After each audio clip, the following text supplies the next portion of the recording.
Hi అండి, అమ్మమ్మ చేతి వంటకి స్వాగతం. ఈ రోజు మన వంటగదిలో పచ్చి రొయ్యల కర్రీ తయారు చేసుకుందామండి. ముందుగా స్టవ్ వెలిగించుకొని పాన్ పెట్టుకోవాలి. పాన్ హీట్ అయిన తర్వాత ఆయిల్ వేసుకోవాలి. నేను ఇందులో 3 ఆనియన్స్ తీసుకున్నాను, చిన్న చిన్న ముక్కలుగా కట్ చేసుకుని వేసుకుంటున్నాను. 4 పచ్చిమిరపకాయలు తీసుకున్నాను. నేను 1/2 టీ స్పూన్ సాల్ట్ వేసుకుంటున్నాను. ఉల్లిపాయలు బాగా వేగినయి. ఇందులో నేను 3 టమాటాలు తీసుకున్నాను. వాటిని చిన్న చిన్న ముక్కలుగా కట్ చేసుకొని వేసుకుంటున్నాను.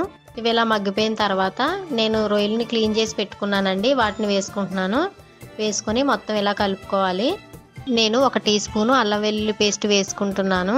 దీన్ని పచ్చివాసన పోయేంత వరకు మూత పెట్టుకొని మగ్గనిచ్చుకుందాము. 1/2 టీ స్పూన్ పసుపు వేసుకుంటున్నాను.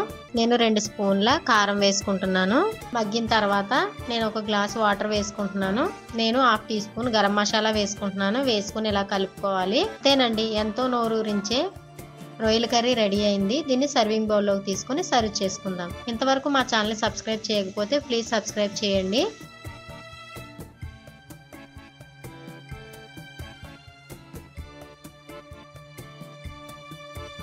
Please subscribe అమ్మమ్మ చేతి వంట.